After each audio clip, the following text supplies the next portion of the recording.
मित्रांनो, पुन्हा एकदा आपण SY BComच्या कॉर्पोरेट अकाउंटिंगमधील व्हॅल्युएशन ऑफ शेअर्सच्या पुढील प्रॉब्लेमकडे जातोय. यावेळी आपण ऑक्टोबर 2016चा क्वेश्चन पेपर सॉल्व करण्यासाठी घेत आहोत. या क्वेश्चन पेपरमधला क्वेश्चन नंबर 4 त्यातला हा ए आहे. तो आपण अगोदर समजून घेऊया आणि मग त्यांनी आपल्याला या ठिकाणी बघा net asset method, yield basis method आणि फेअर व्हॅल्यू मेथडनुसार या कंपनीच्या शेअरचं व्हॅल्युएशन करायला सांगितलेलं आहे. प्रथम आपण प्रॉब्लेम एकदा अगोदर समजून घेऊया. On 31 March 2015 the balance sheet of Bhosale limited Pune disclose the financial position as follows. 31 March 2015चं त्यांनी आपल्याला हे बॅलन्स शीट दिलेलं आहे. बॅलन्स शीटच्या लायबिलिटी साईडला 40,000 equity shares of ₹10 each fully paid हे कॅपिटल आहे, रिझर्व आहे, प्रॉफिट अँड लॉस अकाउंट आहे, 7% डिबेंचर्स आहेत, ट्रेड क्रेडिटर्स आहेत, बिल्स पेबल आहे. तर इकडे ॲसेट साईडला goodwill, business premises, machinery, furniture, trade debtors, stock आणि कॅश इन हँड अशा वेगवेगळ्या ॲसेट्स आहे.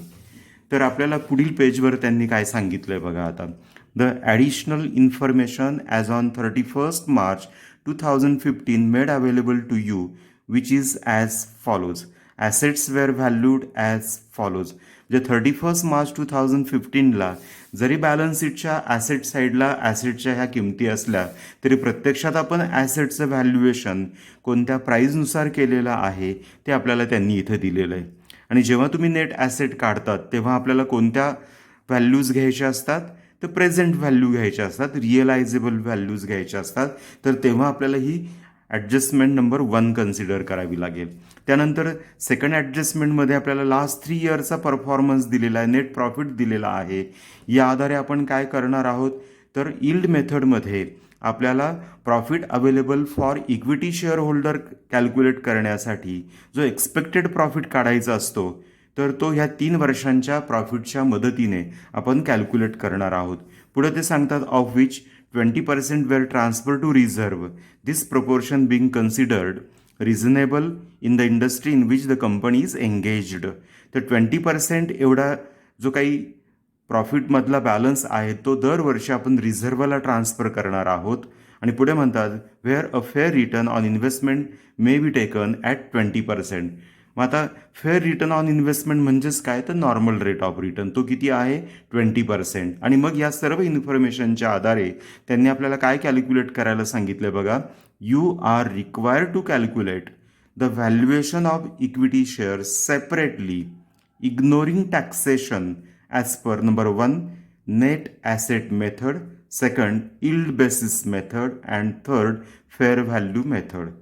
आता या ठिकाणी या 3 मेथडनुसार आपल्याला भोसले लिमिटेड पुणे यांच्या शेअरचं व्हॅल्युएशन करायचं आहे. आणि ते करत असताना त्यांनी टॅक्सेशन आपल्याला इग्नोर करायला सांगितलेलं आहे. त्यामुळे जो काही आपण प्रॉफिट कॅल्क्युलेट करणार आहोत तर त्यातनं कोणत्याही प्रकारचा टॅक्सेशनचा बॅलन्स मायनस करणार नाही आहे, तेवढं लक्षात असू द्या.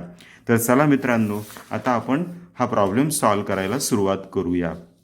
मग या ठिकाणी मी प्रॉब्लेमचं टायटल दिलं आहे SPPU क्वेश्चन पेपर ऑक्टोबर 2016 हा क्वेश्चन पेपर आहे. आणि ह्या क्वेश्चन पेपरनुसार त्यांनी आपल्याला पहिली व्हॅल्यू कोणती कॅल्क्युलेट करायला सांगितली आहे, ते इंट्रिन्सिक. म्हणून मी इथं ते टायटल देतो, इंट्रिन्सिक व्हॅल्यू ऑफ शेअर्स. तर हे मी पहिल्या मेथडचं टायटल या ठिकाणी दिलेलं आहे, इंट्रिन्सिक व्हॅल्यू ऑफ शेअर्स. तर ती आता आपण कॅल्क्युलेट करणार आहोत. तर चला मग मित्रांनो परत एकदा प्रॉब्लेमकडे. इथं बघा आपल्याला पहिली ॲसेट दिलेली आहे बॅलन्स शीटच्या ॲसेट साईडला गुडविल. तर चला मग मी तीच पहिली ॲसेट ह्या ठिकाणी घेतो, कारण आपल्याला इंट्रिन्सिक व्हॅल्यू कॅल्क्युलेट करण्यासाठी प्रथम काय हव्या असतात, तर नेट ॲसेट.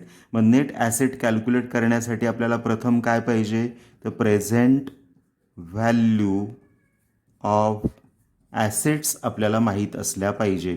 मग प्रेझेंट व्हॅल्यू ऑफ ॲसेट्समध्ये ॲज पर बॅलन्स शीट पहिली ॲसेट कोणती दिली आहे, त्यांनी आपल्याला गुडविल दिलेली आहे, म्हणून गुडविल मी इथं लिहितो. आता बॅलन्स शीटच्या ॲसेट साईडला जरी आपल्याला 42,000चं गुडविल दिलेलं असलं तरी हे गुडविल आपण घेणार नाही आहे.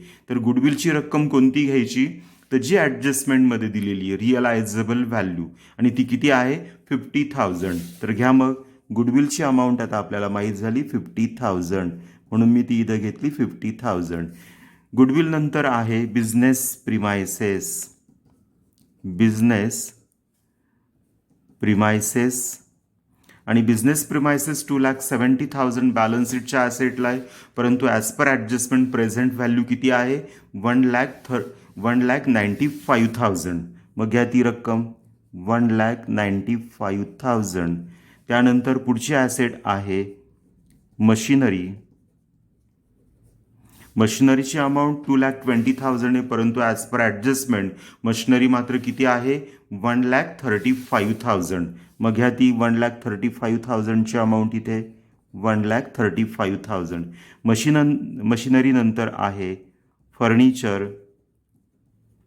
And fixtures. ती रक्कम जरी बॅलन्स शीटला 18,000 असली तरी आपण कोणती घेणार आहोत ॲडजस्टमेंटमधली रक्कम, म्हणजेच 20,000. त्यानंतर पुढे आहे बॅलन्स शीटच्या ॲसेटनुसार आपल्याला पुढचे ॲसेट दिसते trade debtors.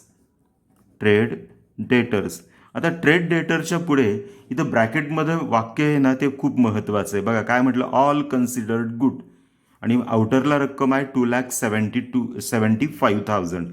All considered good म्हणजे काय, की आपण जी काही रक्कम, जो काही माल किंवा जे काही गुड्स आपण उधारीने विकले आणि त्यामुळे जे काही ट्रेड डेटर्स निर्माण झालेत, हे सर्व आपल्याला रक्कम देत आहे. म्हणजे सर्वांकडनं आपल्याला रक्कम कलेक्ट होते, म्हणजे संपूर्ण रक्कम कलेक्ट झाली. म्हणजेच किती 2,75,000 आपल्याला घ्यावी लागेल.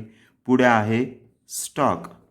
इथे स्टॉक दिलेला आहे 1,05,000, परंतु ॲज पर ॲडजस्टमेंट मात्र तो सुद्धा तिकडे 1,05,000च दिसतो, म्हणून तीच रक्कम आपण घेणार 1,05,000. पुढे आहे कॅश इन हँड, आणि कॅश इन हँडचा बॅलन्स शीटनुसार दिसतोय आपल्याला 20,000. तर एवढ्याच फक्त आपल्याला वेगवेगळ्या ॲसेट्स त्यांनी दिलेल्या होत्या, तर त्या सर्व ॲसेट्स आपण या ठिकाणी नमूद केल्यात. आता ह्या ज्या काही goodwill, business premises, machinery, furniture and fixtures, trade debtors, stock आणि कॅश इन हँड आहेत, या सर्वांची टोटल करायची, आणि ही टोटल मित्रांनो येते ₹8 lakhs टोटल आली. या 8 lakhsमधनं काय करणार आता आपण, तर ज्या काही थर्ड पार्टी लॅबिलिटीज आहे तर त्या आपण मायनस करणार आहोत, म्हणून लेस लॅबिलिटीज. आणि आता कोणत्या लॅबिलिटीज मायनस करायच्या हे ठरवण्यासाठी परत पुन्हा एकदा बॅलन्स शीटच्या लॅबिलिटी साईडला या. शेअर कॅपिटल 4 lakhs आहे, रिझर्व 2,02,000 आहे, प्रॉफिट अँड लॉस अकाउंटचा बॅलन्स 1,08,000. आता हे जे काही 3 बॅलन्स आहे, हे तिन्ही बॅलन्स कोणाच्या मालकीचे असणार आहे, ते इक्विटी शेअर होल्डरच्या मालकीचे आहेत. ती काही लॅबिलिटी होऊ शकत नाही. त्यामुळे आता पुढचे बॅलन्सेस बघा. 7% डिबेंचर म्हणजे एक प्रकारचं लोन आहे, त्यामुळे ती थर्ड पार्टी लॅबिलिटी झाली. Trade creditor third party liability आहे, bills payable third party liabilities आहे. मग आपल्याला ह्या अमाऊंट्स या ठिकाणी थर्ड पार्टी म्हणून घ्याव्या लागतील. मग घ्या तिथे 7% डिबेंचर्स, 7% डिबेंचर्स, आणि ती रक्कम आहे ₹1 lakhs. त्यानंतर पुढे आहे ट्रेड क्रेडिटर्स आहे 90,000, आणि लास्ट आहे बिल्स पेबल 50,000. तर मित्रांनो या फक्त ह्या प्रॉब्लेममध्ये 3 लॅबिलिटीज ह्या एक्सटर्नल लॅबिलिटीज आहेत. या तिघांची आपण टोटल करूया. ती टोटल येते 2,40,000 एवढी टोटल येते. मग आता हे जे काही 2,40,000 आहे, हे टोटल व्हॅल्यू ऑफ ॲसेटमधनं काय करायचे आहेत, लेस करायचे. मग करा बरं ते वजा, आणि ते जर वजा केले तर आपल्याला अमाऊंट मिळते 5,60,000 एवढी. आणि ही काय आहे, तर ही आहे आपली नेट ॲसेट्स. कोणासाठी अवेलेबल आहे ती, तर इक्विटी शेअर होल्डरसाठी, म्हणून net assets available for equity share holders. त्यांच्यासाठी अवेलेबल असलेल्या ह्या नेट ॲसेटचा बॅलन्स आपण ह्या ठिकाणी कॅल्क्युलेट केला 5,60,000 एवढा. आणि आता मग ह्या आधारे आपल्याला ह्या कंपनीच्या शेअरची इंट्रिन्सिक व्हॅल्यू शोधायची आहे. म्हणून मग मी पुढे लिहितो intrinsic value of shares is equal to, आणि मग तो फॉर्म्युला काय आहे, तर तो फॉर्म्युला खूप सोपा आहे. Net assets available for equity share holder divided by total number of equity shares. मग टाका बरं मित्रांनो यामध्ये या सगळ्या amounts. Net asset available for equity shares किती आहे, 5,60,000 divided by total number of equity shares. हे कुठे असणार आहेत, तर आपल्या प्रॉब्लेममध्ये असणार आहे लॅबिलिटी साईडला. आणि किती आहेत ते 40,000 इक्विटी शेअर्स आहे, म्हणून डिवायडेड बाय 40,000. बरोबर. आणि मग आता 5,60,000 अपॉन 40,000 आपल्याला या ठिकाणी आपली इंट्रिन्सिक व्हॅल्यू माहीत झाली ₹14. ही आली आपली इंट्रिन्सिक व्हॅल्यू ₹14. तर या पद्धतीने मित्रांनो आपण ही नेट ॲसेट मेथड या पद्धतीनुसार आपल्या भोसले लिमिटेड पुणे यांच्या शेअरचं व्हॅल्युएशन शोधलं. आता आपल्याला शोधायचं आहे इल्ड बेसिसनुसार व्हॅल्युएशन. तर चला मग आपण आता दुसऱ्या मेथडकडे जाऊया. मी त्या मेथडचं इथं टायटल देतो नंबर 2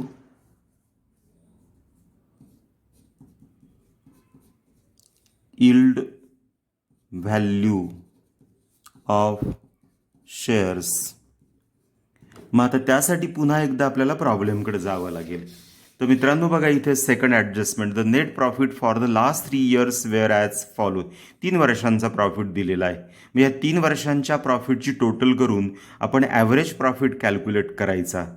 आणि त्या ॲव्हरेज प्रॉफिटपैकी किती प्रॉफिट हा इक्विटी शेअर होल्डरला अवेलेबल होईल डिस्ट्रीब्युशनसाठी तो शोधायचा. ही असते आपली यील्ड मेथडमधली पहिली स्टेप. मग या ठिकाणी मी त्या स्टेपचं टायटल देतो. स्टेपचं title step number 1 expected profit available for equity shareholders. Expected profit available for equity shareholders. मग त्यांनी आपल्याला या ठिकाणी 3 वर्षांचा प्रॉफिट दिलेला आहे मित्रांनो. बरोबर. मग तो मी प्रॉफिट या ठिकाणी टोटल करतो. या ठिकाणी 2012-13 हे पहिलं वर्ष आहे. दुसरं वर्ष आहे 2013-14 आणि तिसरं वर्ष आहे 2014-15. ह्या 3ही वर्षांचा त्यांनी आपल्याला प्रॉफिट दिलेला आहे. पहिल्या वर्षाचा प्रॉफिट होता 1,13,000, दुसऱ्या वर्षाचा आहे 1,21,000, थर्ड इयरचा आहे 1,26,000. या पद्धतीने काय केलं आपण, या 3 वर्षांचा टोटल प्रॉफिट आपण शोधला. Total profit. आणि मग आता ह्या प्रॉफिटची टोटल करा. ती किती येते बघा बरं. 3 वर्षांच्या प्रॉफिटची जर आपण टोटल केली तर मित्रांनो ती टोटल येते 1,60,000 एवढी येते. बरोबर. प्रथम आपण काय केलं, टोटल प्रॉफिट केला. आता आपल्याला टोटल नको, आपल्याला ॲव्हरेज प्रॉफिट पाहिजे. Average profit. मग ॲव्हरेज प्रॉफिट कसा कॅल्क्युलेट करतो आपण, तर total profit divided by number of years. बरोबर. मग आता इथं टोटल प्रॉफिट किती होता, 3,60,000. किती वर्ष आहे, 1, 2, 3 डिवायडेड बाय 3. बरोबर. याचा अर्थ आपला टोटल ॲव्हरेज प्रॉफिट इकडे मी आउटर कॉलममध्ये घेतो. किती येतो तो 1,20,000 एवढा आपला काय आला, ॲव्हरेज प्रॉफिट आला. आता हा जो काही ॲव्हरेज प्रॉफिट मी कॅल्क्युलेट केला आहे 1,20,000, हा खरोखर इक्विटी शेअर होल्डरसाठी अवेलेबल आहे का डिस्ट्रीब्युशन करण्यासाठी? नाही. कारण इथे बघा या पॅरेग्राफमध्ये असं म्हटलं ऑफ विच, म्हणजे जो काही प्रॉफिट तुम्ही दरवर्षी काढता त्यापैकी 20% वेअर ट्रान्सफर टू रिझर्व्ह, म्हणजेच या 1,20,000पैकी आपण 20% कुठे ट्रान्सफर करत असू तर रिझर्व्हला, म्हणून लेस ट्रान्सफर्ड टू रिझर्व्ह 1,20,000च्या 20%. 20% ऑन रुपीज 1,20,000. तर याच्या तो किती येतो 1,20,000च्या 20%? तर तो येतो 24,000. मग तो त्यातनं जर मी मायनस केला तर किती शिल्लक राहिली रक्कम? 96,000. बरोबर. तर हा आला माझा एक्सपेक्टेड प्रॉफिट,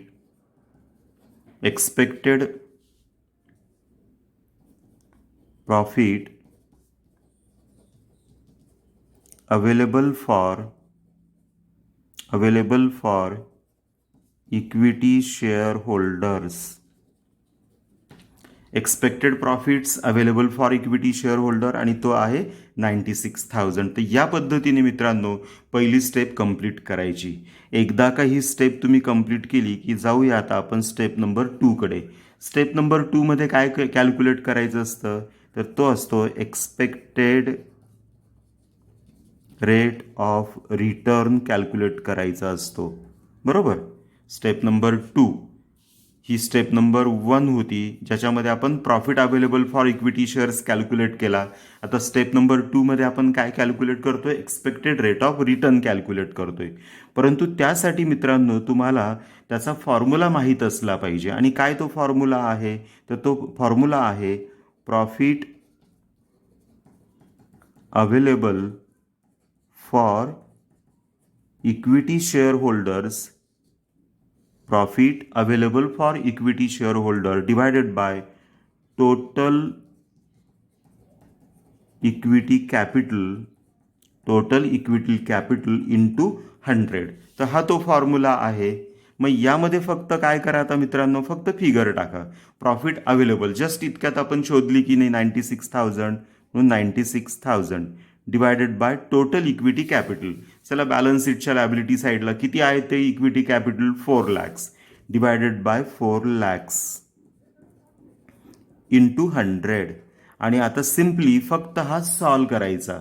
आणि जर तो आपण सॉल्व केला तर आपल्याला पर्सेंटेज किती येतात मित्रांनो? 24% हे आपलं उत्तर येतं. तर या पद्धतीने एक्सपेक्टेड रेट ऑफ रिटर्न तुम्ही स्टेप नंबर 3 मध्ये कॅल्क्युलेट करणार आहात. आणि आता फायनल स्टेपकडे जायचं, स्टेप नंबर 3. आणि स्टेप नंबर 3 काय आहे? तर यील्ड व्हॅल्यू आपण या ठिकाणी कॅल्क्युलेट करतो. Yield value of shares.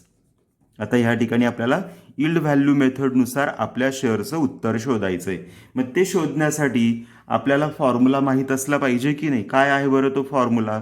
तर तो फॉर्म्युला आहे expected rate of return divided by normal rate of return into paid up value of equity shares. एका इक्विटी शेअरची पेड अप व्हॅल्यू. तर चला मित्रांनो आपण या फॉर्म्युल्यामध्ये आता फिगर टाकूया. Expected rate of return just आपण तो कॅल्क्युलेट केला होता. किती होता तो? 24. बरोबर. Divided by normal rate of return. हा नॉर्मल रेट ऑफ रिटर्न आपल्याला प्रॉब्लेममध्ये दिला बघा. शेवटच्या पॅरेग्राफमध्ये काय म्हटलेलं त्यांनी? Where a fair return on investment may be taken at 20%. तर 20% हा नॉर्मल रेट ऑफ रिटर्न आहे. मग divided by 20 into paid up value of 1 equity shares.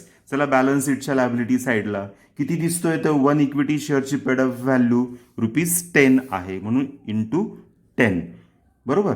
तर या पद्धतीने मित्रांनो आपण फॉर्म्युल्यामध्ये फिगर्स टाकल्या आणि आता सिम्पली काय करायचं आहे? तो फक्त आपल्याला सॉल्व करायचा आहे. आणि आपल्याला या ठिकाणी उत्तर येताना दिसतंय ₹12.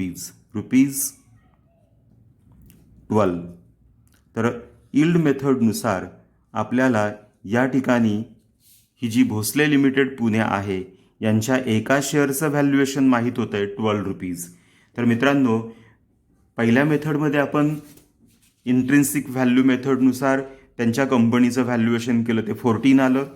त्यानंतर आपण यील्ड मेथडनुसार व्हॅल्युएशन केलं, ते आलं 12 रुपीज. आता हे जे काही मी 12 रुपीजचं व्हॅल्युएशन कॅल्क्युलेट केलेलं आहे, हे बरोबर आहे की नाही, हे जर समजा तुम्हाला पडताळून बघायचं असेल ना, तर अजून एक मार्ग आहे. कॅपिटलायझेशन मेथडचा वापर करायचा आणि तिथं सुद्धा यील्डचं जे उत्तर आहे ना, तेच यायला हवं. ते जर आलं ना, तर समजायचा आपला प्रॉब्लेम बरोबर आहे. तर चला मग मित्रांनो, आपण त्याही मेथडनुसार यील्डमध्ये जे 12 रुपये पर शेअर उत्तर आलेलं आहे, ते येतं का त्याचा शोध घेऊया. तर मित्रांनो, ही जी काही कॅपिटलायझेशन मेथड आहे, ही कशाची अल्टरनेटिव्ह मेथड आहे, ते यील्ड मेथडसाठी अल्टरनेटिव्ह मेथड आहे. यील्ड मेथडमध्ये जे उत्तर तुम्ही शोधलं ना, तेच इथं यायला हवं आहे, एवढं मात्र लक्षात असू द्या. चला मग आता यातली स्टेप नंबर 1 मी घेतो. स्टेप 1. स्टेप 1मध्ये काय करायचं, तर कॅपिटलाइज्ड व्हॅल्यू कॅल्क्युलेट करायची. बरोबर. मग इथं मी लिहितो कॅपिटलाइज्ड व्हॅल्यू. मग ही कॅपिटलाइज व्हॅल्यू कशी कॅल्क्युलेट करायची असते, तर त्याचा पण फॉर्म्युला आहे. Profit available for equity share holders divided by normal rate of return into 100. तर हा तो फॉर्म्युला आहे. आता ह्या सगळ्या फिगर आपल्याकडे आहे मित्रांनो. Profit available for equity share holders आपण इतक्यात यील्ड मेथडमध्ये तो कॅल्क्युलेट केलेला होता आणि किती होता तो, 96,000 एवढा expected profit available for equity share holder होता. तो आपण कॅल्क्युलेट केला आहे की नाही पहिल्या स्टेपमध्ये, तो सीधा घ्यायचा. 96,000 divided by normal rate of return. Normal rate of return सुद्धा आपल्याला प्रॉब्लेममध्ये दिलेला आहे, तो किती होता, 20%. म्हणून डिवायडेड बाय 20% इंटू 100. आणि हा फक्त काय करायचा, आता आपण सॉल्व करायचा आहे. 96,000 डिवायडेड बाय 20 इंटू 100. आणि आता आपल्याला जे उत्तर येईल तर ते या ठिकाणी लिहायचं. आणि ते उत्तर किती येतं मित्रांनो, 4,80,000. बरोबर. तर ही आली तुमची कॅपिटलाइज्ड व्हॅल्यू. एकदा का तुम्ही ही कॅपिटलाइज व्हॅल्यू काढली की मग आपली स्टेप नंबर 2. आणि स्टेप नंबर 2 मध्ये value per share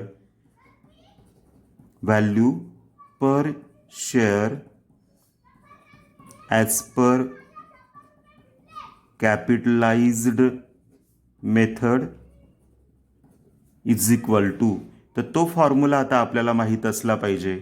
value per share as per capitalised method. आणि तो फॉर्म्युला काय आहे, तर आत्ता जी काही तुम्ही कॅपिटलाइज्ड व्हॅल्यू इथं कॅल्क्युलेट केली होती ती. मग इथं लिहितो मी कॅपिटलाइज्ड व्हॅल्यू डिवायडेड बाय, कशाने भागायचं, तर नंबर ऑफ इक्विटी शेअर्सने त्याला डिवाइड करायचं. मग कॅपिटल व्हॅल्यू किती होती आपण आता जस्ट काढलेली, 4,80,000 divided by number of equity shares किती आहेत ते 40,000 डिवायडेड बाय 40,000. बस एवढा फक्त आता काय करायचा, हा आपल्याला सॉल्व करायचा आहे. आणि ते उत्तर आपल्याला 12 एवढं येताना दिसतं, ₹12. आणि मित्रांनो बघा बरं तुम्ही आता व्हेरीफाय करून, मग आपण यील्ड मेथडनुसार, ही यील्ड मेथडनुसार आपण पर शेअरचं व्हॅल्युएशन किती काढलं, 12 रुपीज. बरोबर. आणि आता ही जी काही कॅपिटलायझेशन मेथड किंवा जिला आपण अल्टरनेटिव्ह मेथड असं म्हणतो, त्या मेथडद्वारे सुद्धा आपल्या एका शेअरचं व्हॅल्युएशन किती आलं, 12 रुपीज एवढंच आलेलं आहे. जे कोणत्याही मेथडने सोडवा तुम्ही, आपलं येणारं उत्तर हे एकच येतं. परंतु अजून प्रॉब्लेम संपलेला नाही आहे. चला आता पुढे प्रॉब्लेमच्या शेवटी काय म्हटलं, फेअर व्हॅल्यू मेथड त्यांनी आपल्याला सांगितली आहे. चला मग आता मी इथं फेअर व्हॅल्यू कॅल्क्युलेट करतो. फेअर व्हॅल्यू ऑफ शेअर्स, याला आपण अंडरलाईन करूया. मग फेअर व्हॅल्यू कशी काढायची असते मित्रांनो, तर पहिल्या ज्या 2 मेथड आहे, इंट्रिन्सिक व्हॅल्यू यील्ड किंवा कॅपिटलायझेशन मेथड, तर यांची टोटल करून डिवायडेड बाय 2 करायचं. म्हणजे fair value of shares is equal to intrinsic value plus yield value divided by 2. आणि चला मग मित्रांनो, आपण आता या फिगर घेऊया. इंट्रिन्सिक व्हॅल्यू ऑफ शेअर्स किती रुपये आले? 14 प्लस यील्ड व्हॅल्यू आपली किती आलेली आहे? ₹12 डिवायडेड बाय 2. आणि मग आता आपल्याला या ठिकाणी आपलं उत्तर मिळतंय 26/2 म्हणजेच ₹13. ही आली आपल्या कंपनीच्या भागांची फेअर व्हॅल्यू. तर या पद्धतीने मित्रांनो, या प्रॉब्लेममध्ये आपण काय काय कॅल्क्युलेट केलं? इंट्रिन्सिक व्हॅल्यू कॅल्क्युलेट केली, यील्ड व्हॅल्यू कॅल्क्युलेट केली, capitalised value of one equity shares calculate केली आणि fair value of shares calculate केली. तर या पद्धतीने आपण प्रॉब्लेम सॉल्व्ह करू शकतो.